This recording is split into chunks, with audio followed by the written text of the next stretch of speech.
Hey, what's up guys? It's great to see you all again. And if you're new here, I'm Patrick, and this is where I ramble about tech and other stuff. It's time. iPhone Judgment Day has come. I've had the privilege of testing out the iPhone 12 mini, the 12 regular, and the 12 Pro Max for a couple of days each.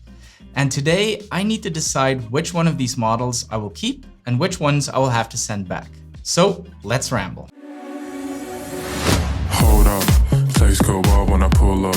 They all on me like it wants. So guys, having done all of these iPhone videos for the past couple of weeks, I've learned two things.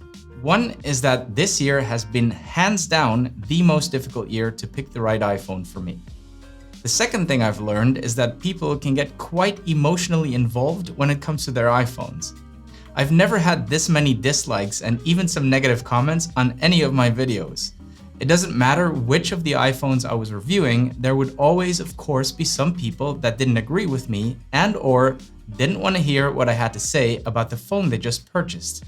And I guess it makes sense. iPhones are not cheap, and once we finally decide to pull the trigger on one of the models, the last thing we want to hear is some dude on YouTube saying it's crap.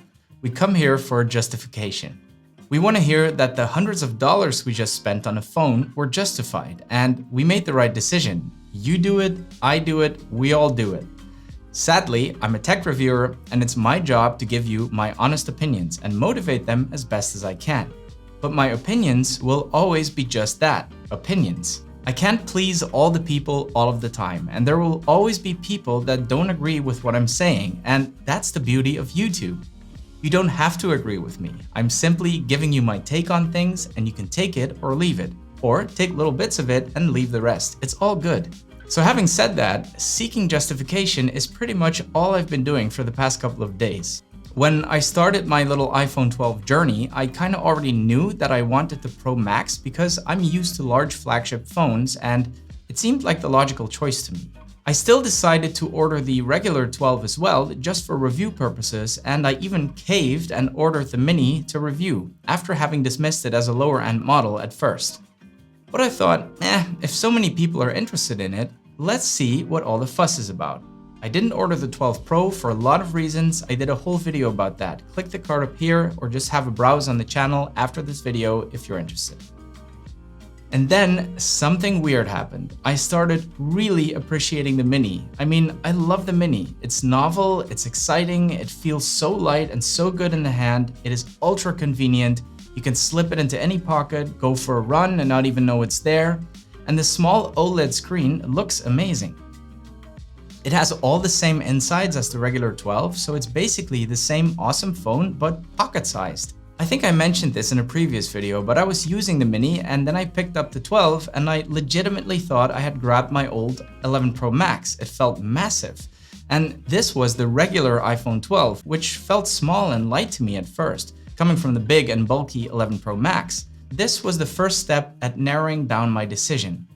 I'm no longer interested in the 12 regular, as it is too big to be truly a pocketable phone, and if I'm going for a larger phone, I might as well go all in and get the Pro Max and all of its extra performance and the features. But for a couple of days while using the mini, I forgot all about the 12 Pro Max, and here I am seriously considering keeping the mini. There were a couple of things I didn't like. The battery is not good. Now, before you go off in the comments again and tell me that the battery on the mini is still better than on some of the older iPhone flagships, don't, because it makes no sense. It's like saying 720p video quality is not that bad because it's still better than watching your dad's old VHS tapes and they were once top of the line. I don't care. Today, 4K is the standard, so I'm not interested in 720p, okay? Good, I'm glad we talked. Anyway, the mini has the smallest battery and therefore obviously also the worst battery performance. The way I use my phone, which is all the time, I don't make it to the evening on a full charge, not by any stretch. Also, the smaller screen has its drawbacks. For my work, I'm away from my desk most of the time, so I want to be able to do most of my tasks on my phone so that my iPad Pro or my MacBook Pro are only used for tasks that I can do on my phone. The mini is too small to be working on all day. I really don't want to be squinting at a tiny Excel sheet or typing long form stuff on the small keyboard. Also, because of its small size, it doesn't work with some of my favorite accessories like the high-rise wireless charger on my desk. It simply isn't tall enough to reach the charging pad. Well, so go with the Pro Max, right? Well, yeah, but we're all mostly working from home these days, and it doesn't look like I'll be doing a lot of traveling anytime soon, given the circumstances. So here I am at home. I'm surrounded by chargers all day, so the battery is not that big of an issue. My computer and my iPad are pretty much always within reach, so I don't need my phone that much. If it was ever a good time to try a small phone, this is it. Okay, so go with the Mini, right? Yeah, but the Pro Max is so powerful and it has that luscious screen, and the camera is amazing. That's been happening up here for days now, confusing the old noodle. But then yesterday, two things happened. First, somebody posted a comment under my Pro Max review. I'll put a card at the end of this video, by the way, if you want to see that. His name is Peter Schädlich, I'm assuming he's German, and what he said was, if you like and enjoy the Pro Max so much, keep it. All the other YouTubers going for the Mini, so at least someone is going Max and can provide us updated videos.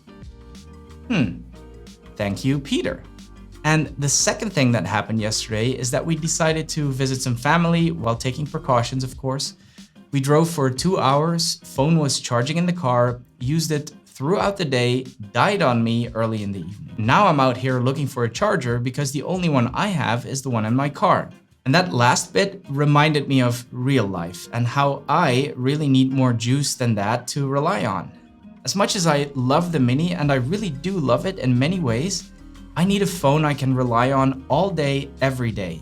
And that for me is the Pro Max. Now, I'm not telling you don't buy the iPhone 12. I'm certainly not telling you don't buy the Mini. I'm not even telling you to go out and buy the Pro Max. What I'm telling you is to really consider what you expect and need from a phone and then base your decision on that. I just hope that my first world struggle has helped you a little bit on your way, and if it didn't, that it was at least a little entertaining to you. Guys, thank you so much for enduring my iPhone ramblings. Thank you for watching, and hopefully see you in the next one.